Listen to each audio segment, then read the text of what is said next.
Before we get started today, I want to highlight the need for resources and donations as a result of this past weekend's flooding in the Texas Hill Country. Please head to the link in the show notes that was provided by the Texas Outdoor Recreation Alliance and help out today. Your donations are most welcome in their time of need. Thank you very much. Welcome to the Rock Fight, where we speak our truth, slay sacred cows, and sometimes agree to disagree. This is an outdoor podcast that aims for the head. I'm Colin True, and today we're bringing you the last conversation that we had at GOA Connect last month, this time with Rab's Jon Frederick. But first, Shawnté may be out hiking for the next few weeks, but be sure to come back to the Rock Fight this Wednesday to hear friend of the Rock Fight, Emily Holland, fill in as guest co-host to help me run through some outdoorsy headlines. And tomorrow, Tuesday, July 8th, you get to crack open a brand new Open Container with Doug Schnitzbahn. And make sure you're following Open Container on your favorite podcast app so you never miss what Doug has to say. And lastly, please make sure you're following the Rock Fight and Open Container on your favorite podcast app. If you are an Apple Podcast listener and you leave us a written review, then send us a screenshot of that written review to myrockfight@gmail.com. We'll send you a bunch of Rock Fight stickers. All right, stick around. We'll be right back. Welcome to the Rock Fight, Rock Fight, Rock Fight. You're listening to Rock Fight Radio. You got DJ CT with you, and if you think the hit makers at Fitz couldn't also write show tunes, then you'd be wrong. Check out the Free Your Toes Manifesto, and then check out fitsock.com. Knit structures for a custom fit feel. Health benefits from compression science. Fine gauge merino wool that's softer and smoother. Small batch American production that's distinctly different from how the vast majority of most other socks are made. Oh, Fits are grounded in the philosophy that whole foot comfort begins in the toes. In fact, we're the only sock with the open toes. Natural foot strike freedom of a free range toe box knit. Right into it. It's a fit so distinct we figured we'd name the company for it. Oh,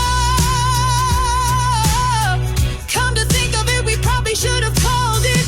Whoa.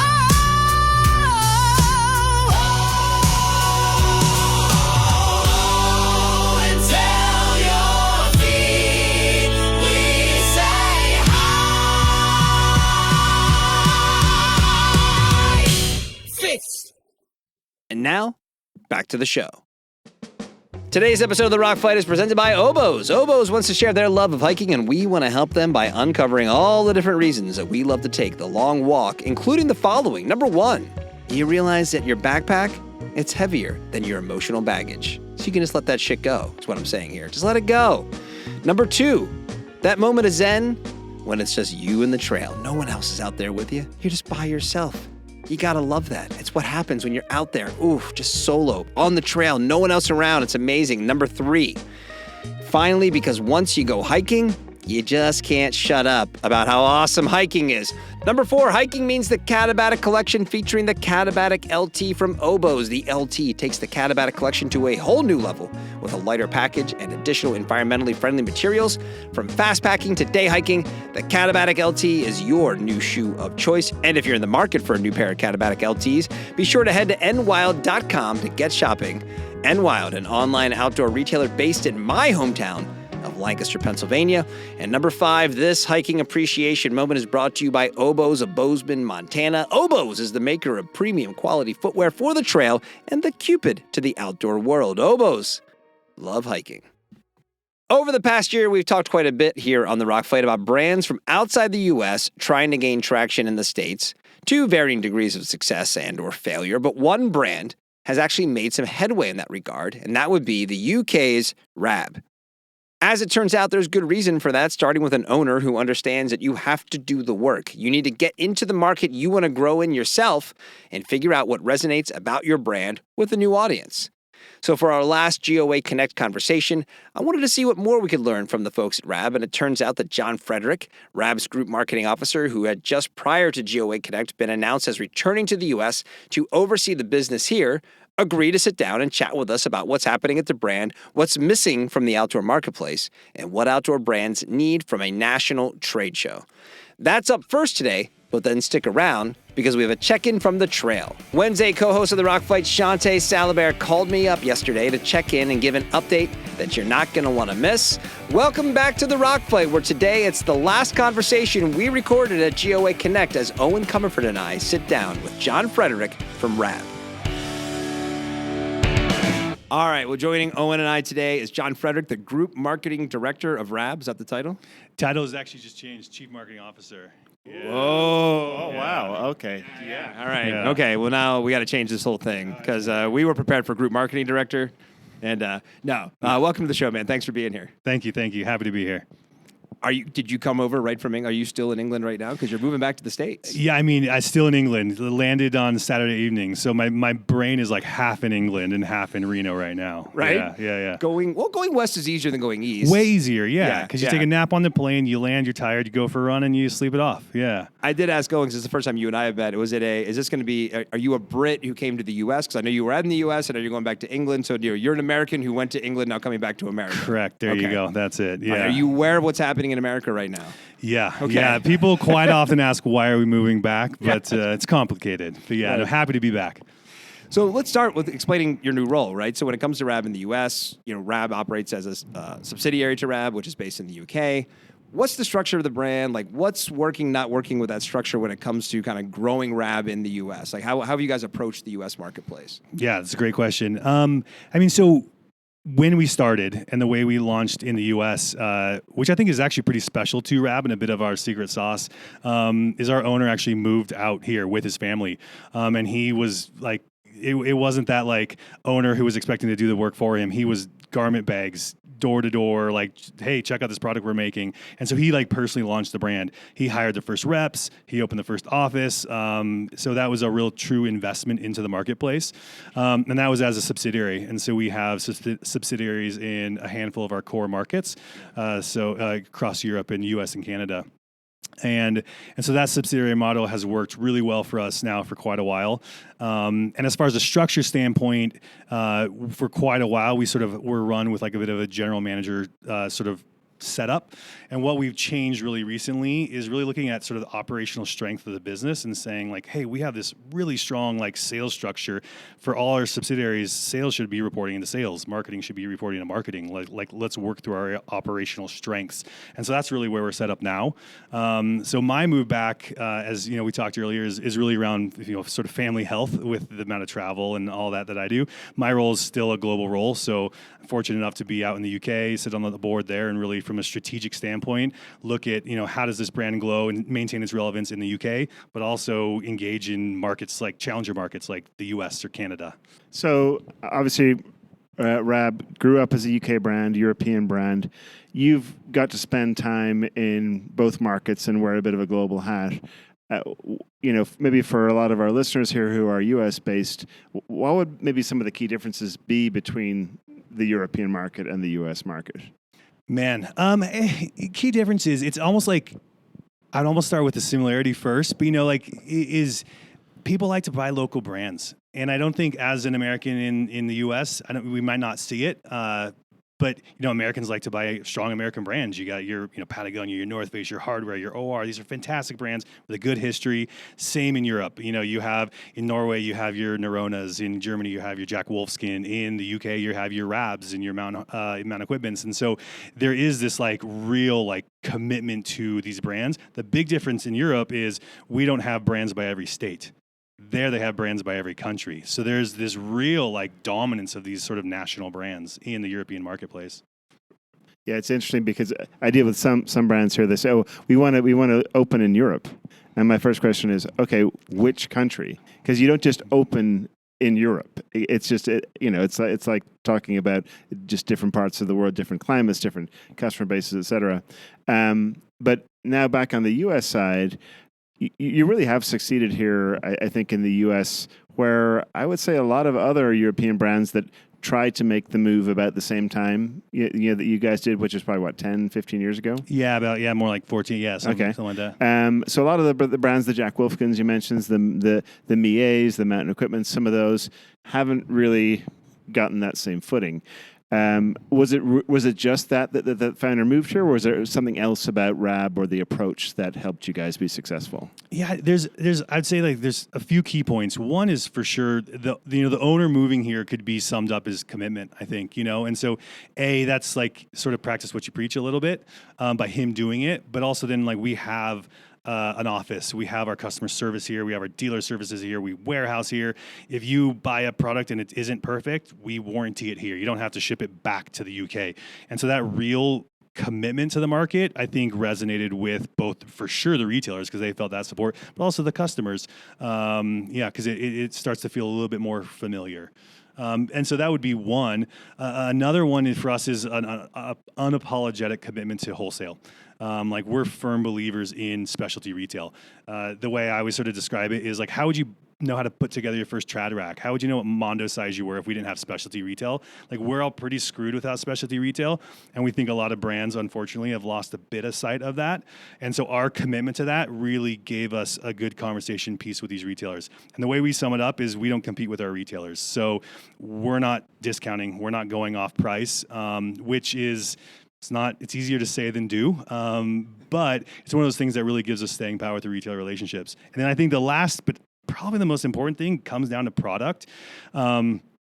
We call it sort of the Rab sweet spot, which is technical innovation, but at a price point that a dirtbag can still buy it. I think that's like the biggest frustration for me is you make a pinnacle piece, but the actual climber who wants it can't afford it.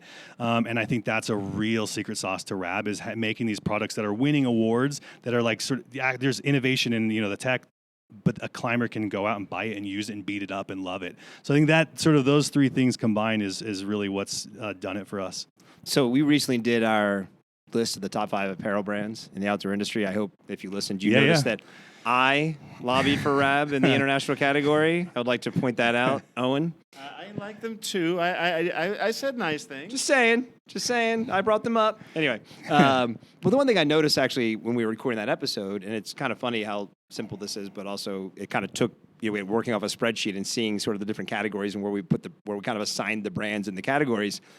Core outdoor North American brands. It's a very steady list of these sort of main outdoor brands. It has been for a long time. So when you're season after season playing basically the market share game, like with Patagonia, the North Face, Marmot, Outdoor Research, Hardware, etc., how do you strategize so that Rab gets placed and shows up in a way that consumers notice?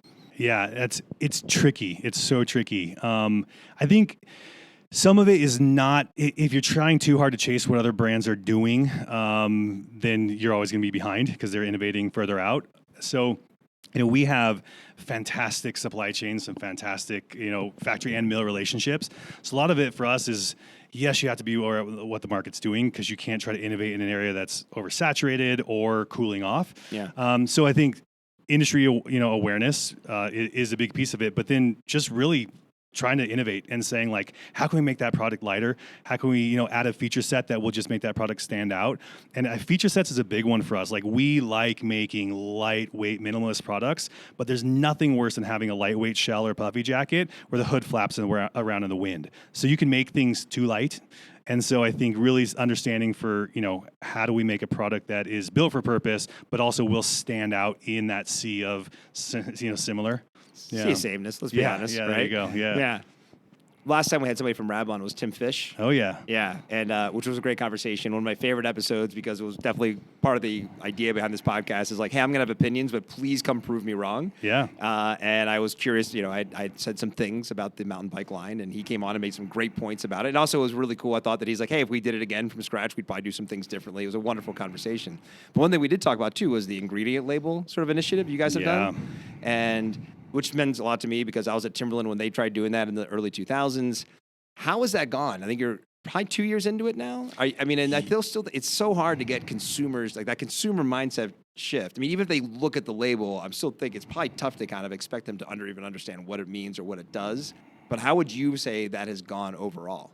Yeah, no, that are material facts, that sort of labeling of what is in your product. Yeah, I should have explained that to the listener a little bit better. No, I got your back. Thanks, buddy. Yeah, but no, it's going really well. I think there's a challenge there, and you hit the nail on the head with the consumer piece is, you're fooling yourself if you think they're just going to thank you for doing something like this. Look it's at just the transparency. I shall buy your garment now. Yeah, right. exactly. And we all are told that, the younger demographics, they're, prioritizing sustainability is one of the top reasons for purchase, but it still isn't, we're not feeling that. Yeah, that means they're probably buying secondhand, right? Yeah, totally. And that's where you're seeing Vinted come out and things like that. But no, overall, so the labels we're receiving really, really positive feedback, specifically in the European market where there's legislation forcing a lot of the decision making in that area. Right. But another thing that's we're sort of not moving on because we're still doing material facts. But we've launched this thing called Material Facts Collective, which is actually working with a collective of brands, a number that are here at GOA,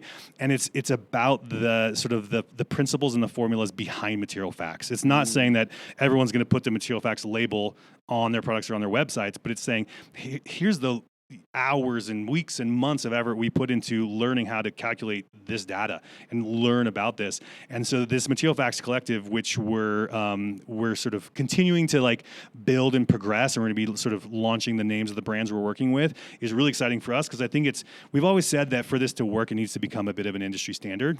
Totally. And we do feel like we're gaining some traction there, and the industry believing really and sort of agreeing on how do you capture this data, what's the right or wrong way to do it. I wonder if there's a outside of the industry standard that should be pursued too. It'd be interesting if you partnered with like a Skims or some of the big and who really desperately needs it. But also, you know what I mean? Somebody with a lot of presence outside of the industry and hey, we're going to do this too now. Would that move the needle? Yeah, I think anything outside of, the industry can be so insular, and I think anything outside of that can help. And I think for us, an eye-opening piece there was we were really talking to outdoor brands, outdoor industry, and it was really when the snow sports industry and SIA actually heard myself and Debbie, who's our head of sustainability, we were talking about Material Facts Collective at the EOG Summit. They happened to be there, and they came up and they're like, we want to know more. Would you all please come to Sun Valley and tell our members about this? So Tim actually went out to Sun Valley and talked about the collective there. So the snow sports industry has really welcomed us. Not that the outdoor industry didn't, but it just, So I think maybe even moving further, out could be really good. Was it hard to, twist Tim's arm to say, "Do you want to go to Sun Valley for?" It was a real rough one. Winter? It was. The snow was not good. It was perfect. For him. It was sunny, blue sky, perfect conditions. That's awesome. It was a good work trip. Back at Moose Jaw, we were, I think, one of the earlier retailers to take on Rab, and I did always love the brand, Colin. Okay. And to your point, meeting the founder and really getting the sense of that brand was important with that. And the sales really backed that up. One of the things that I feel like I noticed is that when people discover Rab, they actually become pretty loyal, more so than maybe we saw with some of the other big brands that we mentioned. Why do you think that? Is that true? Or am I just making that up? Or if so, why is it true? Yeah, I actually have a very timely comment on that. I was talking with our Southwest rep who lives in the area, and we were just randomly talking about a guide he ran into working, who's head to toe Rab, and he went up to the guide and he was like, "Are you working with Rab?" And he's like, "No, I used to work for X brand. I don't anymore." And he's like, "I bought one Rab piece. I loved how it fit. I love how sort of purpose built it was. So I bought another, then I bought another, and now it's my wardrobe." And I think that is because it is really purpose built. It is built to do something, and I think that's why an active user, usually when they get that first piece, if the fit's there, then they're sold. Yeah, fit is so important, absolutely. And fit's not universal. I think that's the other thing is, when someone's like, "Oh man, that jacket just fit like shit," it's I don't take it personal because I try on a lot of jackets that don't fit well, and I don't insult the brand because of it, because we need different fits. There's a lot of different body types out there. But I do think, again, for that active user, our fit has really landed well in the U.S. Absolutely, yeah. Yeah, because I think sometimes some of those maybe old school brands tend to lean more towards the boxy fish, and then sometimes with some of the European brands, it's the other extreme, right? And so if you can be a little bit in the Goldilocks zone, that can really, really work for you. Yeah, and that has been our goal. Really, is like it's dangerous to become too Euro because the market's definitely not here for that. But yeah, American brands can be guilty of, you hit the nail on the head, that boxy fit. And I do think we actually have a really progressive fit for that active user. So where are the soft points? Like what's missing? Like you don't have to name the brands that aren't really innovating anymore. That probably wouldn't be appropriate. But where are the opportunities for Rab? Yeah, I mean, I think the opportunities. I'm not going to name brands. But I think really it is so tempting, though. It is. It's always tempting. No, I actually, one thing we say all the time, and with retailers, and I'm not ever here to make friends. I mean, I think I love making friends because this is an industry of amazing people. But I can very safely say there's so many amazing brands in this room. Like there really are. Like we're lucky. Like it's not about we're growing by trying to crush other brands, because there's so many amazing brands doing awesome things. I think we're fortunate that we've sort of carved our niche, of products that do innovate around or in some gaps there. So as far as opportunity, this industry is so soft. Like the U.S. market is so soft. Like anytime I take photos from these trade shows and show it to our UK design team, it's just a little bit of a, whether it's prints or the fabrics or whatever. Like soft meaning like a lot of sweaters. No, I don't mean soft tactile. I just mean like how like it's less technical. Less technical. Sorry. Right. And so for us, I think we're trying to innovate in that space of how do you call it athleisure? How do you make a non-offensive athleisure collection in a true Rab way that is a piece that you'd be comfortable wearing, whether you're in college or to the the brewery, but also you can climb in it, you could guide in it. And I think that's an area where we're putting some focus. Nice. It's something we shied away from in the past because we don't want to, we are a brand for the mountain people, and we don't want to, hurt that by trying to change who we are. But we are being honest with ourselves that a lot of mountain people don't want to look like a mountaineer, all the time. So you heard that Rob is saying that basically the U.S. is soft. We're wusses, basically. I do have to call it that it's Rab, not Rob. I got to go there. It's Rab. Rab. Yeah. So it's Rab Carrington. So our founder was Rab Carrington. So he was a Scot. Yeah. Is Rab short for something? Yeah. So Rab is it's Scottish, and it would not be fair to Rab to say it's short for Robert, but that can be a thing. But he's Rab. He's a Rab. Always been a Rab. So it's not Matt Gower. Okay. So Matt Gower purchased the brand from Rab, but that's an awesome thing. So we have this lineage that goes straight through. Yeah. So we're still basically founder led because it's still in one vision. Oh, fantastic. Yeah, for sure. And then, because Rab, really what he innovated was around the insulation, like making this amazing insulation. What Matt has brought to the business is everything else, as well as continuing to innovate on that insulation side of things. I feel like we need to go back in time and have a Rab versus Royal, throwdown, see who would win the Mountaineer apparel brand guy. Yeah, Rab's still climbing pretty hard. Oh, okay. Well, he's still alive, there so you I guess go. he wins. He wins by longevity. So we're recording this at GOA Connect. This will come out a couple weeks probably after that event. But, looking at kind of where we are, how do you view the current industry, trade show and event scene? Is this kind of stuff important to the brand?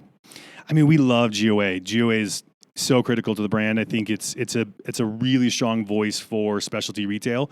I think, but at the end of the day, because it's a group, it's a voice for those specialty retailers. I think, that's a big question you just asked, because I think that the trade show world is complicated right now. That's why I asked fractured. I think what I could really confidently say, and I think I'll just jump right into what we're missing, because I think GOA is fantastic. We love it. We would be lost without it. It's such a huge part of our sort of family out here.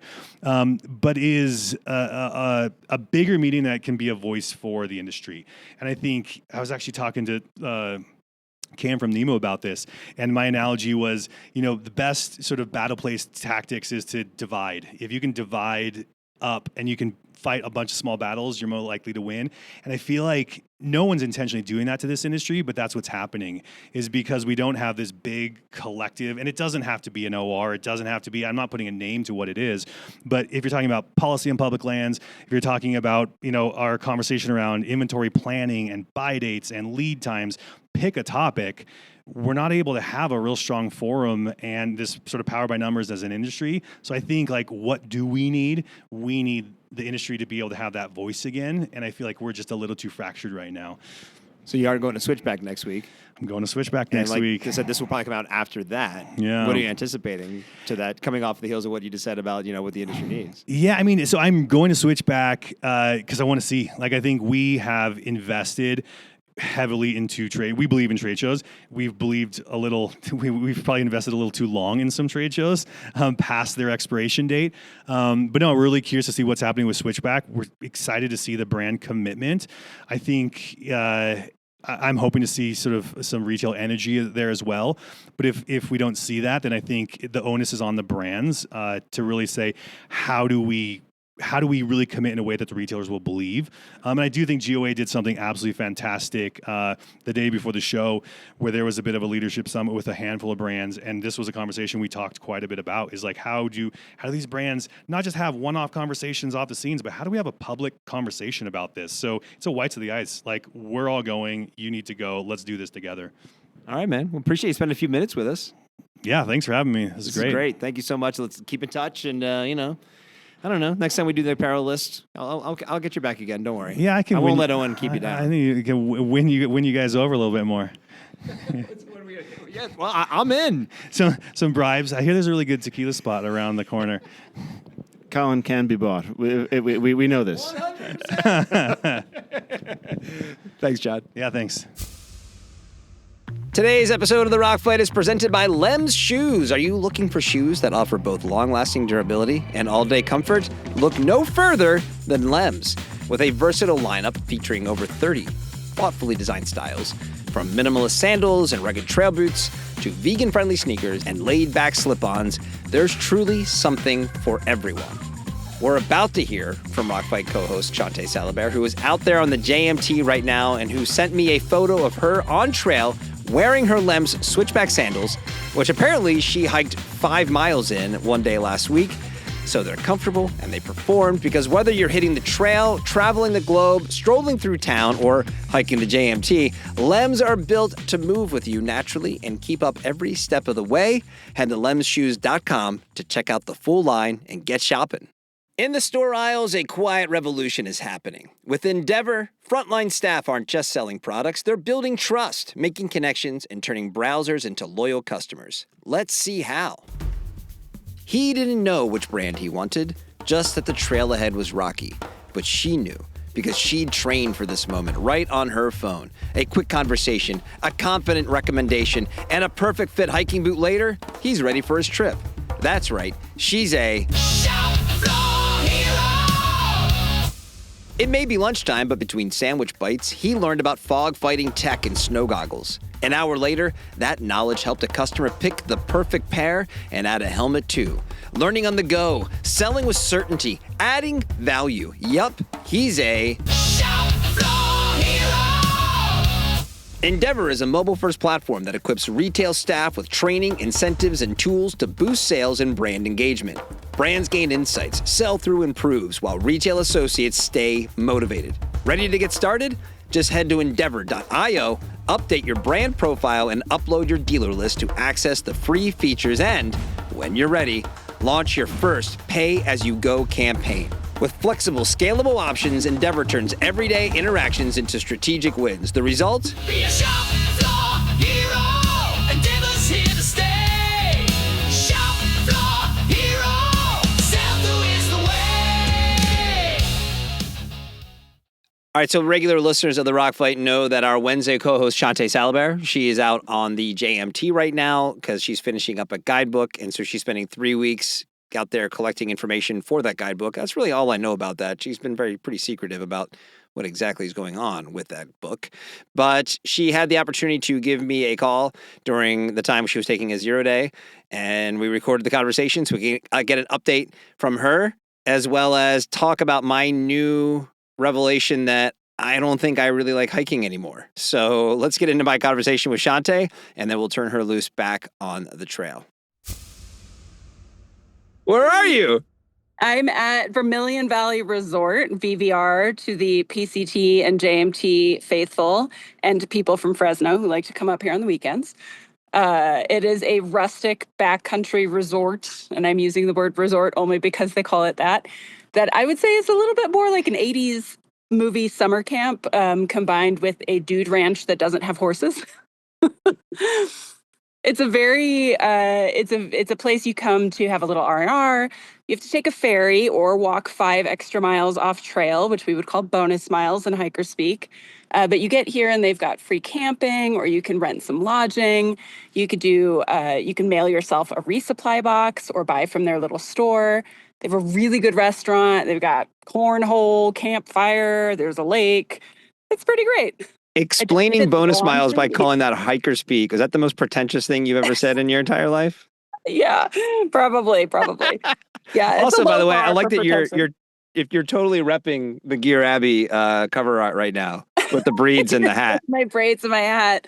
And I'm wearing loaner clothes because my clothes are in the laundry right now. So Oh, right on. yeah, this is really me at my absolute best. I'm probably very sunburnt and gross looking. So enjoy. This is Shawnté. My trail name is actually Rustic. So this is me at my most rustic. Wow, I didn't know that. I didn't know that was your trail name. Yeah, it is. Also, peep this hat, Land of Outsiders, that I got when I was at the State Outdoor Business Alliance breakfast at I was going to say at Sidetracked, at Switchback. Oh, no way. That's a switchback swag piece right there? It is. Look at that. I was sitting there with Owen, and he had one. I was like, "That's a great hat." And you know what? They gave me one, which is perfect because I needed a hat for the trail. So God, I'm trying to picture Owen wearing that hat. That would be amazing. Yeah. We need to see that. Actually, Owen should always Yeah, wear a I trucker hat demand from it. now on. Yes, I agree. Well, how are you feeling? Are you good? I'm good. I'm 8 days in, and I ate a salad last night, which was deeply inspiring to me after eating so much. First poo reference incoming in 3, 2, Nope. 1. No, look, I'm got going fiber. to honoring my commitment to Owen, to be a lady out here. Okay, this is Lady Rustic, Lady Shawnté. No, I'm feeling pretty good. I'm a little beat up. I noticed yesterday when I took a shower that I have chafing on my lower back, which I could feel because it's really hot out here. And since I'm out here working on a book, I've got a ton of extra equipment with me, which is a real pain in the ass. But my pack is heavier than normal. So I've got chafing on my back, chafing on both my hips, and a new one for me, chafing on my rib cage. Oh. Yeah, special. Is there new gear involved? Is it just sort of for whatever reason not quite the same fit, different the way you have it packed? What do you think that is? It's because my backpack, which had ripped, got sent to the manufacturer who promised to repair it, and then they never responded to any of my requests to return my backpack. Would we like to call them out right now? I don't. They're a real small brand, and I know they're doing the best they can. And Okay. it's such a bummer because then I had to last minute, seriously, with days to go, switch to an old pack that just doesn't fit very well. So hence here we are. And of course, you know what just came in the mail yesterday? Apparently, a whole kit from Gossamer Gear. At your home? At my home. Yep. Is there any way you can get that shuttled up to your next resupply? It's not worth it. It's okay. Next trip. All right. So how do you plan on handling the chafing when you have to put your pack back on tomorrow? I have done a lot of chafing mitigation. I mean, I do have Body Glide with me, but what I'm probably going to do is I've been applying Aquaphor very liberally, and then I'm going to probably just apply some KT tape. So KT that's a good tape, idea. Yeah, it Nothing tends like to putting some sit on. adhesive on top of raw open wounds. I want to make it worse. Yeah, what I want to do. You make sure you videotape you ripping it off. Oh God! That'll be the OnlyFans content for the weirdos that I can send pictures of my feet right now. There are people out there. Yeah, listen, I could use some extra cash. It's not cheap staying at VVR. Well, and it's really not demeaning to you. I mean, Hey, the feet are dirty. If you are into this, come and get some of it. I can give you my Venmo. It's Shawnté-Salabert. Send me some money and maybe you'll get some You mean feet. to bleep that out? Because otherwise you're going to owe people some photos if all of a sudden money starts showing up in your Venmo while you're hiking. I don't know where that money came from. It's a mystery to me. Maybe some people just want to sponsor, a cold beverage for me on the hike. That's a good idea. I know, right? All right. So 8 days in, I hiked Baldy the other day. How did it go? It went great. To the people out there who maybe, it's a 10,000, who don't know, Baldy is about a 10,000 foot peak. It is a 10,000 foot peak here in Southern California, which I think automatically disqualifies it from the Colorado conversation because it's not over 14 and it's near LA. So, but it's we not won't a talk real about mountain. It's not a real mountain. Great hike, beautiful, all the things, lived up to the expectations. But I think I realized I just don't like hiking anymore. So I was actually thinking of you. I'm like, as I was finishing that, I'm like, my bucket is filled for like the next decade on big mountain hikes. Like I'm good on like a nice little short. I think beginner hikes are actually the best hikes, and the more I reflect on it. So how are you feeling getting up every day thinking, oh, good, I get to hike more? Well, it's funny. Yesterday, I took the ferry into VVR. You take a ferry from the far side of Lake Edison for $20. Totally worth it. And there were some folks on there, and one of them asked me, like, all right, you do this a lot. How do you deal with like the low points? And I said, on a long hike, you're gonna have low points every day. Like, even if it's just a few minutes, some days it's half a day, some days it's a whole day. There's a saying in hiking where you don't quit on a bad day. But for me, it's remembering that I'm not rushing every day to a destination, even though maybe I'm heading to a lake or a place I'm excited about. Yeah. It's to try to make it an active walking meditation. You know, yes, I'm out here working, which is probably hard for a lot of people to comprehend. It's actually really mentally exhausting because I have to pay attention to everything. I'm taking photos. I've got 2 GPS devices on me. You're not Yada. just hiking. Yeah, I'm not just hiking, unfortunately. So I kind of have to be here. But the way I make it work for me is I try to stay in the moment as much as possible. I actually just finished Katie Arnold's newer book that she actually talked with Doug on Open Container about, Brief Flashings in the Phenomenal World, which is about running and Zen and a boat accident and none of those things and all of those things. But it was the perfect book to read out here. For my first book of what will probably be several, because she talks about realizing at some points that she was just metaphorically going against the river. And I was like, oh man, I feel that sometimes. Like I'm just trying to grind out the miles or I'm trying to get to this place. And what happens if you drop that and you just stay really present? You're in the moment. I see flowers I might not have seen. I hear bird song. I see all of the beautiful marmots that still won't let me hug them, sadly. Have you asked all of them? I try. I mean, I have definitely said things like, oh, I wish I could just touch your little haunches. But they're not into it, turns out. So And for more OnlyFans content, seek out Shawnté on Touch Your Little Haunches. Oh my God, this is how I get arrested. Wow. But yeah, I think for me, it's thinking about being here as an active Zen, because it's just like meditation where you acknowledge the thoughts that come into your head. They may be good, they may be bad, they may be I am over it. And you let them go by and you keep moving. And it really is, when you have a goal in mind, it's one foot in front of the other, quite literally out here, 1 mile after the other. I take a lot of breaks. I eat. I actually do. I've adopted sort of a trail running mentality because, I trail run too. Yeah. I do fueling every 30 minutes out here, just like I would if I was trail running on a longer trail. So that also helps with morale. It helps with energy. Yeah, I mean, I've hiked this trail 4 times now, and I can still find new things to appreciate, which is really delightful. But that's because maybe the trail is the same, and even it's actually not, because you've got avalanches, you've got water that changes the trail, trees fall down and change the trail. Yeah. But you are different every time you step on the trail. So that's something I like to think about too. It's a little more existential for me sometimes. So I still love hiking. I don't know that I'm going to want to be doing a couple 100 miles again anytime soon. I'm a little tired, but... Yeah, I mean, I'm obviously being a little over the top. I had a kind of thinking like, oh, I might get back into like peak bagging on this hike. Like, this is kind of fun. Maybe I'll start looking at different lists. And by the end of it, and it was a fine hike. I felt great. It wasn't like I was like got hurt or something happened or I'm like, oh, screw this. No, just by the end, I'm like, yeah, I don't think I need to do this again for a while. And I thought of you. I'm like, oh my God, if I were Shawnté, I'd have to wake up tomorrow and do it again. And I'm like, I don't think I want to do that. I think I was just going to go for like an hour-long bike ride and call it good. So listen, that's going to be my life after this. I'm definitely adopting your mindset after this. I can already tell. I'm like, when I get back, I think I texted my boss the other day. I have a day job, and I texted him. I was like, dude, I think I need to rethink my vacations after this. Yeah, that's right.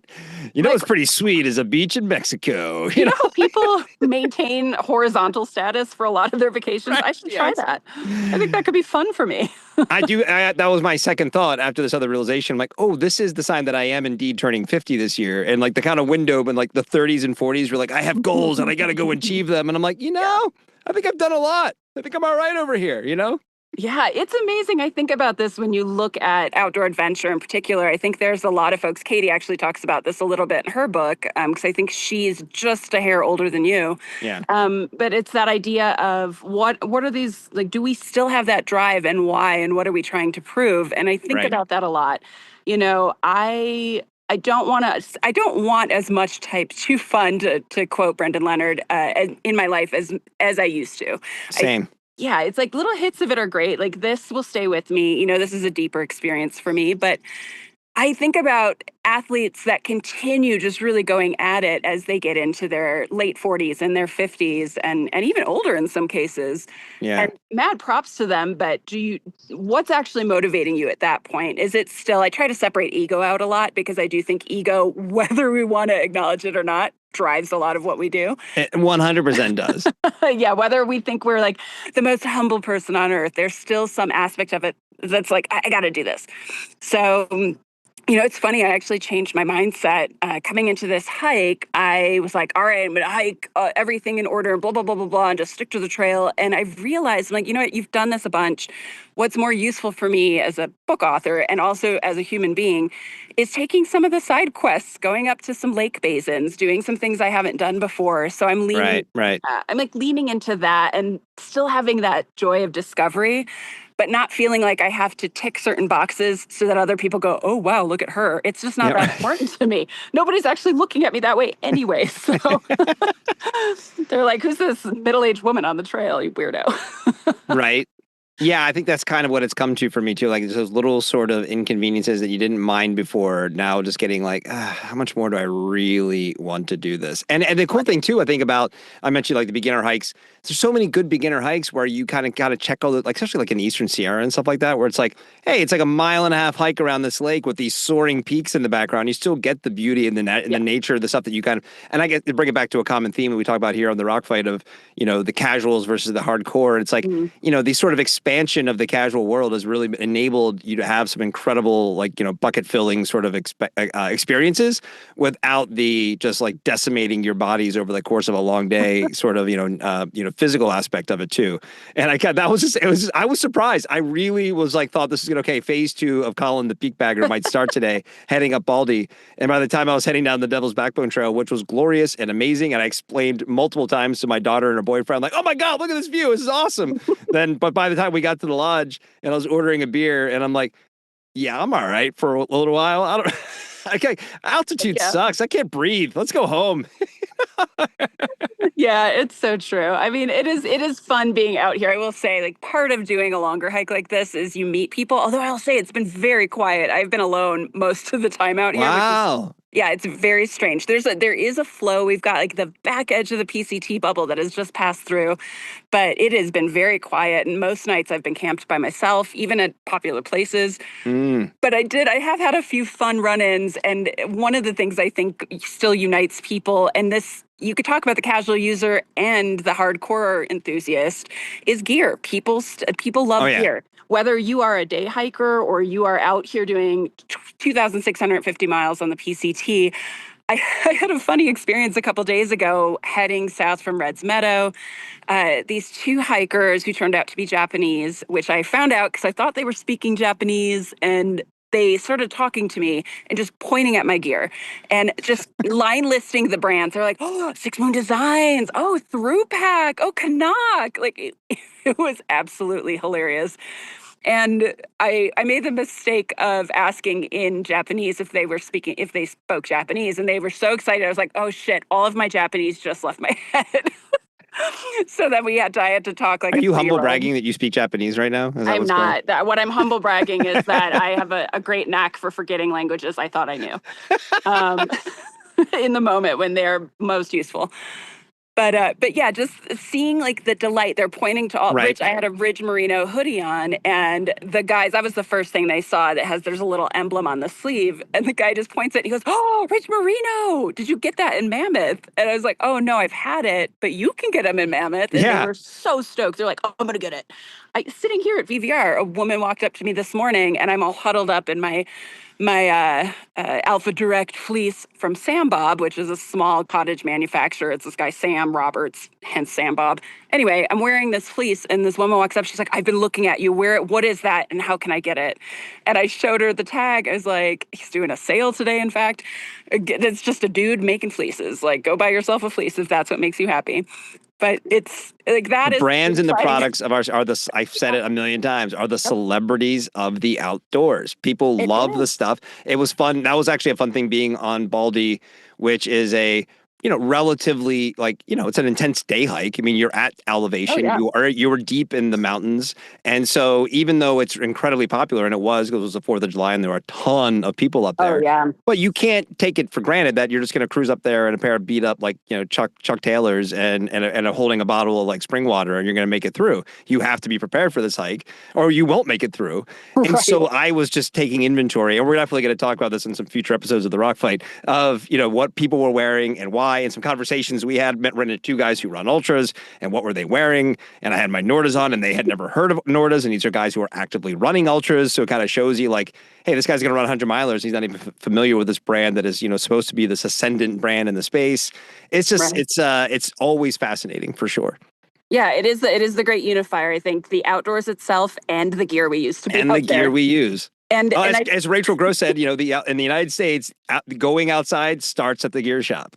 It really does. I mean, it's a fun thing, Yeah, we can say, oh, this is all materialism and commercial, capitalism. They're and blah, blah, blah. intertwined, man. It's all intertwined. We live in America, but but seeing the connections you can make with people in such a short time span are honestly, it's delightful because they can lead to bigger conversations. I've already gotten several people's contact information out here that want to stay in touch, and That's awesome. it might start with a goofy conversation. Like last summer, I met a woman here at VVR. She goes by the Hungry Hiker is her social handle. She's got a prolific following. She loves to eat, as it turns out, and hike. Kathleen Nevis.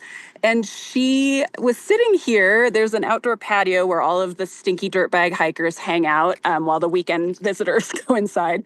And she was sitting there in a hiking dress made by a very small company called Purple Rain Gear. And it is not owned by Prince, I'm sorry to tell you. Sorry. But I saw her dress, and being a nerdy hiker person, I was like, oh, is that a Purple Rain Gear dress in purple? I didn't know they made them. We talked for a half hour just at each other. Yeah. And then she touched my shoulder and she stopped and she said, so we're going to be friends for life, right? And I said, yep. And you better bet I saw her this Christmas time. We were just talking about getting together. It all starts All right, with so when beer, you man. turn up murdered, that's who I'm going to go see first. Because to make sure that we establish that connection. She is a kind person who makes good food. No, Rockfight just followed her on Instagram. Hopefully she follows us back. Yeah. Oh wait, I had a follow-up question. What, you want to ask me if anybody's been touching bison out here? Any good outdoor headlines? Well, you right, want to that's a talk good about? point. Let's get into some of the things that we talk about on the show. What's going on? Have you run into any wildlife encounters? You're sleeping by yourself? Any near-death experiences? And you do, despite what you said earlier, I do know that there's a story that Mr. Owen Comerford needs to hear from your first day on the trail. Oh, no. Okay, I'll tell you. This is so. I thought we were going to get away with not actually mentioning no. All right, to our faithful listeners, you know it's coming. It is a story about early in the trail. The second morning, in fact, I was doing a very beautiful yogi squat, taking care of business, and my body shifted for a second and re-aggravated a 14-year-old car accident injury. And I had for days a pulled muscle from the back of my head all the way down my neck to my shoulder. I named him after an ex-boyfriend, so we won't say his name on the podcast, but someone who also was a pain in the neck. But that was... Wait, what does the exploit have to do with you pulling a muscle while literally taking a dump? It was so angry.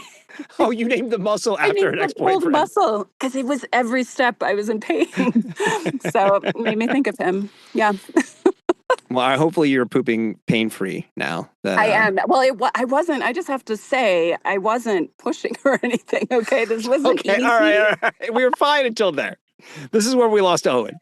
is where Owen's once where he again never bows out. speaks to me again. I'm just Any saying it any wasn't- wildlife? Any running into? By the way, the algorithms are listening because ever since our multiple episodes about hugging bison or people no. trying to get too close to bison, I feel like every third Instagram reel I'm being served now are people like getting charged at by bison. So it's kind of my funny. God. Wow, I didn't realize it was happening at such a high rate. Apparently. No, you know what? I haven't heard. Normally, I did see a baby bear, a little bear Aw. cub. Yeah, that was up in Tuolumne Meadows, and we got to watch because people see bear cubs and they're like, "Oh, so cute," except for at Tuolumne Meadows, you've got a road running through it. So the rangers did what they do very well, and they hazed the bear to make it afraid of the road because. Yeah. And so what you saw is rangers just running full bore at this bear. There was like 5 of them, and they're making all sorts of noises. They've got devices, they're shaking, screaming at this bear, and the bear's like, "Oh, hell no," runs up into the forest where it belongs. So that was it. But that's, that is a total symptom of people being a little too friendly with animals. They shouldn't be, as now the animals don't know, like, is this safe or not? That bear needed to learn that is not safe to be there. Didn't know if, psychiatric terror on bears is a public, post. It's like a job you can get. Actually, it probably was cut by Doge. Probably. Maybe it's reintroduced in the big ugly bill. Would you like to impose horrible memories on a baby bear? Oh my God. Yeah. I think it's the same guys who are doing the sweeps in my neighborhood would love to do that. Just give them No a mask kidding. and a. Oh my God. Yeah. Yeah, that's still going on. You've been missed out on that. That hasn't ended since you've been on trail. So sorry to inform you of that.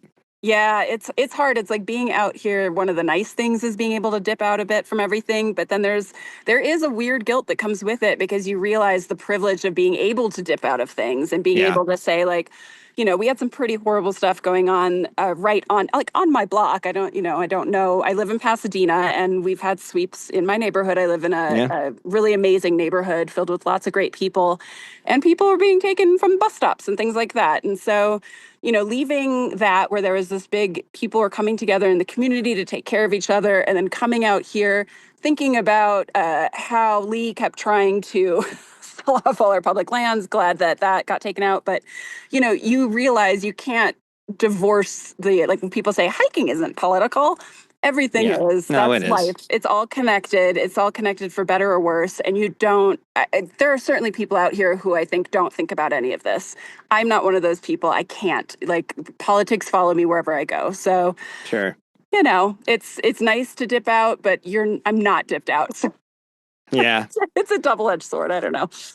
Well, to not end on a down note, I guess the real question is what is the process to get a trail name change? Because I appreciate that you're rustic. I'm sure you've been rustic a whole long time, but I think you should now be Gear Abbey officially. It'd be pretty great just to introduce yourself as Gear Abbey. I'm Gear Abbey. Maybe after the show debuts, you realize you're saying something and nobody listening knows what you're talking about because we've never discussed it on the Rock Fight before. We're just sort of easing them into it. Yeah, Gear Abbey, answering your burning questions about outdoor people, places, products, pastimes, and apparently poop.